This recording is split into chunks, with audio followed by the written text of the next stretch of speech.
नमस्कार, खबरों का पंचनामा देख रहे हैं आप और आपके साथ मैं हूं परवीन शेख। हम लेकर आए हैं देश और दुनिया की 5 बड़ी खबरें, जिस पर चर्चा के लिए हमारे साथ स्टूडियो में मौजूद हैं कैपिटल टीवी के editor in chief doctor Manish Kumar. Sir, स्वागत है आपका। धन्यवाद। और सबसे पहले एक नजर डालते हैं आज की टॉप हेडलाइंस पर। महिला सुरक्षा में ममता सरकार फेल, कोलकाता कांड पर बंगाल गवर्नर का बड़ा वार, बुलाई इमरजेंसी मीटिंग, कल सुप्रीम कोर्ट में होगी सुनवाई। 3 तलाक पर फिर घिरा मौलाना गैंग, केंद्र ने सुप्रीम कोर्ट में दायर याचिकाओं के खिलाफ दिया हलफनामा, बोला 3 तलाक मुस्लिम महिलाओं के लिए घातक। कांग्रेस सांसद राहुल गांधी एक और मानहानि केस में फंसे, सावरकर अपमान मामले में पुणे कोर्ट में पेशी। जमीन घोटाले में कर्नाटक हाईकोर्ट से सिद्धारमैया को राहत, कोर्ट ने कहा जब तक सुनवाई जारी है तब तक कोई कार्रवाई नहीं, गवर्नर के फैसले पर रोक। झारखंड से लेकर दिल्ली तक सियासी घमासान तेज, चंपई सोरेन की बगावत ने बढ़ाई सीएम हेमंत सोरेन की मुश्किलें। खबरों में सबसे पहले बात ममता सरकार को लगे तगड़े झटके की। कोलकाता कांड को लेकर देश भर में विरोध प्रदर्शन जारी है, लगातार इंसाफ की आवाज उठाई जा रही है। अब इस मामले में सीएम ममता बनर्जी चौतरफा घिर चुकी हैं। बंगाल के राज्यपाल आनंद बोस ने हमला बोलते हुए कहा है कि ममता सरकार महिला सुरक्षा में फेल हो चुकी है।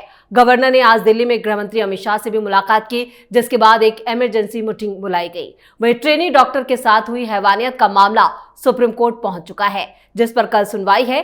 3 जजों की बेंच इस मामले की सुनवाई करेगी और इस बेंच में चीफ जस्टिस डीवाई चंद्रचूड़, जेबी पारदीवाला और मनोज मिश्रा शामिल हैं। यानी एक और बड़ा झटका ममता को लगने वाला है। क्या वाकई में ममता चौतरफा घिर चुकी है? घिरी नहीं है, उनकी राजनीति स्टेक पे आ गई है। उसकी वजह मैं बता दूं, आज एक बहुत बड़ी खबर आई है कि सीबीआई ने पॉलीग्राफ टेस्ट की मांग की थी, जिसे मंजूरी मिल गई है। मतलब एक एक करके सारे राज खुलेंगे। दिक्कत क्या है कि राइट फ्रॉम द बिगिनिंग इस केस को झांपने के लिए, इस केस के जो रियल कल्प्रिट्स हैं उसको बचाने के लिए ममता सरकार ने आसमान जमीन एक कर दिया। आप मृतक के परिवार को कभी कहते हैं कि तबीयत खराब है, कभी आप कहते हैं कि सुसाइड है, कलकत्ता की पुलिस कहती कि सुसाइड है। भाई, ये किस तरह का सुसाइड है कि एक बच्ची कपड़े खोल करके सुसाइड करेगी? तमाशा बना दिया तुम लोगों ने। और सुप्रीम कोर्ट बहुत देर के बाद नींद टूटी इनकी। ऐसे तो फटाफट सो मोटे लेते हैं, लेकिन जब लग रही है कि इज्जत जा रही है, लोग बाद में सुप्रीम कोर्ट के ऊपर सवाल खड़े करेंगे, तब आपने आज सुनवाई की, देखना होगा कल क्या करेंगे सुप्रीम कोर्ट के लोग। ममता बनर्जी की सरकार के खिलाफ आर्टिकल 356 लगाने का वो कोई बात कहते हैं या नहीं कहते हैं, या फिर लीपापोती से काम चलेगा? वैसे तो बड़ी बड़ी बातें की जा रही है। देखिए, बात बहुत ही सिंपल है।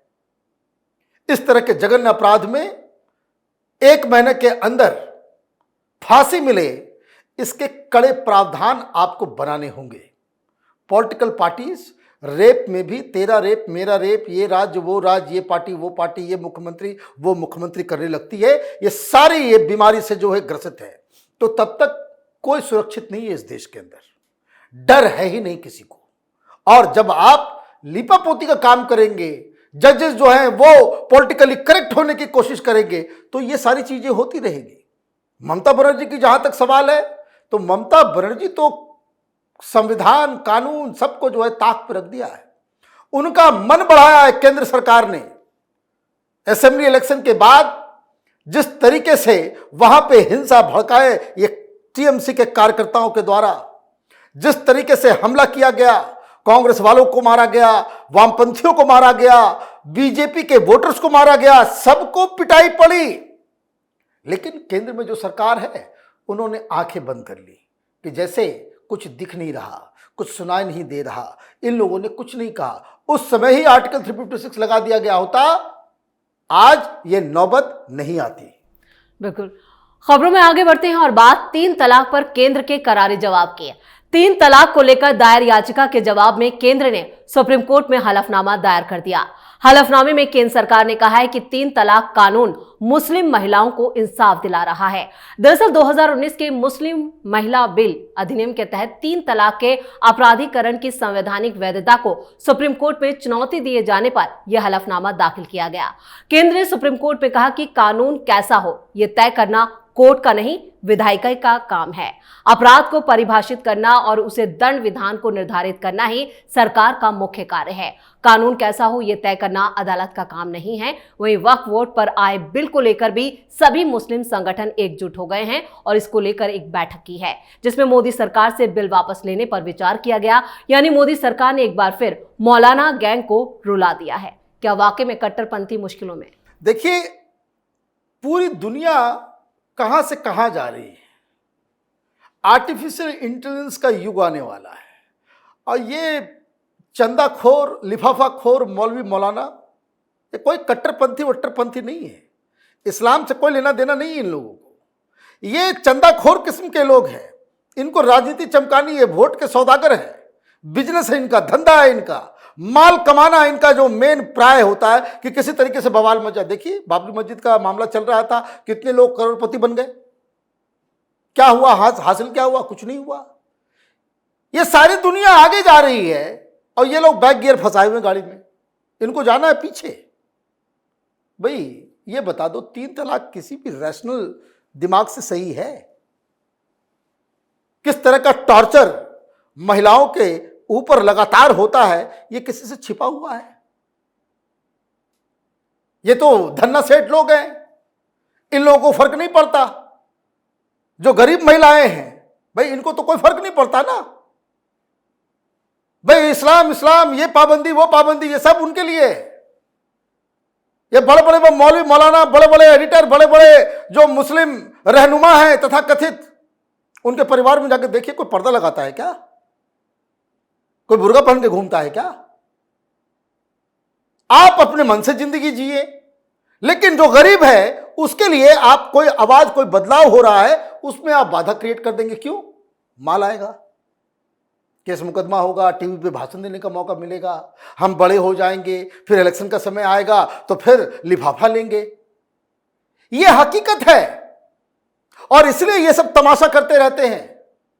भाई कोई बता दे, भाई चाहे वो पर्सनल लॉ के ऊपर ये लोग विरोध करेंगे, ये लोग वक्फ बोर्ड के ऊपर, ये हर चीज के ऊपर विरोध करना चालू कर देते हैं। एक बात बता दे कोई मुझे, कि इन मौलानाओं की बेटियों के साथ ये गड़बड़ियां हो, उनको घर से तीन तलाक करके बाहर निकाल दिया जाए, तो क्या वो जायज वो मान लेंगे? क्या वो कहेंगे कि बिल्कुल सही हुआ है? तो ये चीजें जो है, मुझे लगता है कि कोई कट्टरपंथी नहीं, कोई ये बेसिकली माल का कमाल है। ये सब लिफाफाखोर किस्म के लोग हैं जो इसके विरोध में खड़े हैं। बिल्कुल। इधर अगली खबर में बात करते हैं राहुल गांधी की। वीर सावरकर को लेकर अपमानजनक बयानबाजी करने के मामले में राहुल गांधी को पुणे सेशन कोर्ट में पेश होने का वारंट जारी हुआ। यानी एक और मानहानि मामले में राहुल गांधी बुरी तरह से फंस गए हैं। दरअसल वीर सावरकर के पुत्र सत्यार्थी सावरकर ने शिकायत दर्ज कराई थी, जिसके बाद पुणे की विश्राम बाग पुलिस इस मामले की जांच कर रही थी। राहुल गांधी ने 2023 में लंदन में एक बयान में कहा था कि वीर सावरकर ने अपनी एक किताब में लिखा है कि उन्होंने अपने 5-6 दोस्तों के साथ एक बार एक मुस्लिम व्यक्ति की पिटाई की थी और सावरकर को खुशी महसूस हुई थी। इसी बयान को लेकर राहुल अब घिर चुके हैं। तो राहुल के खिलाफ एक और मानहानि केस। देखिए, कोर्ट तो अपना काम करेगा और मैं I am not interested in that. इस स्टोरी का पॉलिटिकल रेमिफिकेशन है। उनको बुलाया गया है पुणे, वो तो कई बार बोल चुके हैं कि हम माफी नहीं मांगेंगे। लेकिन सवाल क्या है? सवाल उद्धव ठाकरे का है। चुनाव अभी आ रहा है, वो पुणे जाएंगे, मीडिया वाले पूछेंगे, सावरकर के खिलाफ उनको बयान देना पड़ेगा। उद्धव ठाकरे क्या करेंगे? ये मामला, इसके पॉलिटिक्स को समझना जरूरी है। इतना टाइमली हुआ है ये मुसीबत है। कोर्ट के अंदर क्या होगा नहीं, वो तो चलता रहेगा खरामा खरामा। लेकिन अभी तत्काल उनको सावरकर के खिलाफ बोलना पड़ेगा। फिर क्या करेंगे? ये उखाड़ दिया एडिटर संजय राउत। क्या करेगी ये उद्धव ठाकरे की सेना?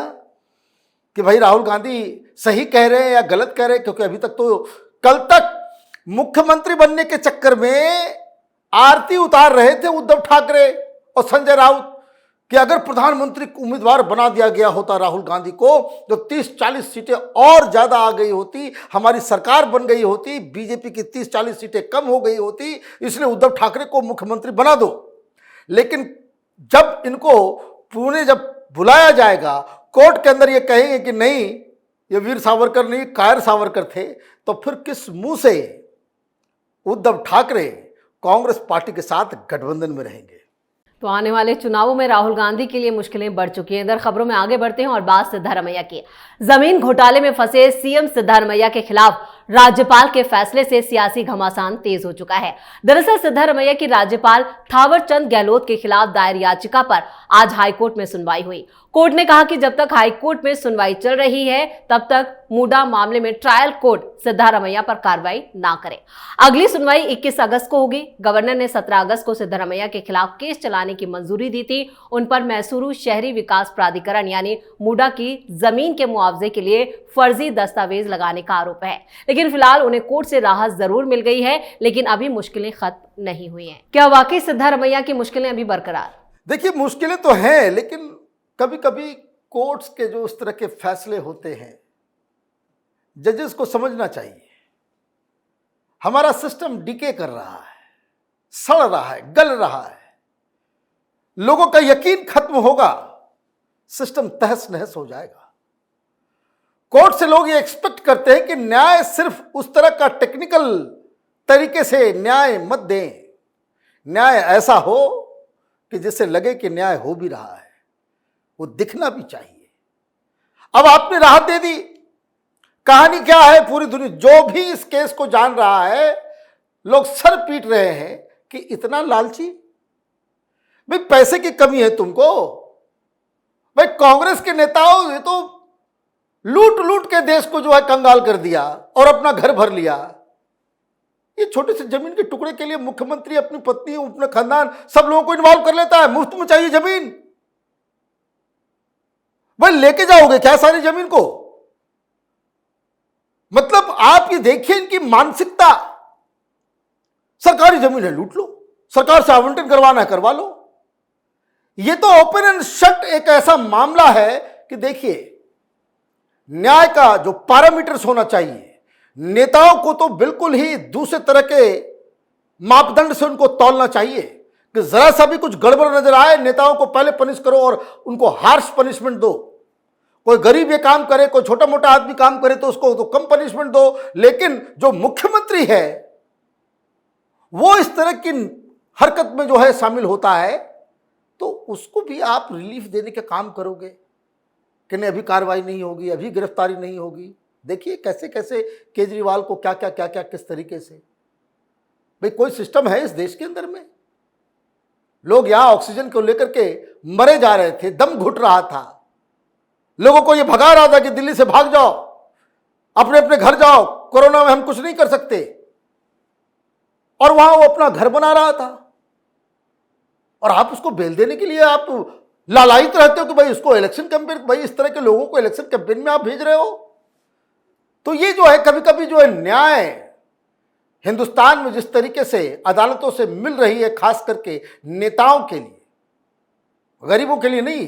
हिंदुस्तान का न्याय सिस्टम, ये सुप्रीम कोर्ट गरीबों के लिए नहीं है कि उसकी जिंदगी खत्म हो जाएगी, वो तो अभिषेक मनु सिंघवी को पे भी नहीं कर पाएगा एक बार खड़े होने के लिए, वो पे ही नहीं कर पाएगा। और ये बड़े बड़े करोड़पति खरबपति वकीलों को खड़ा करके जो जैसा भी आपको करवाने आप करवा ले, ये इमेज बना हुआ है देश के अंदर। तो ये देश तो ऐसे ही चलेगा।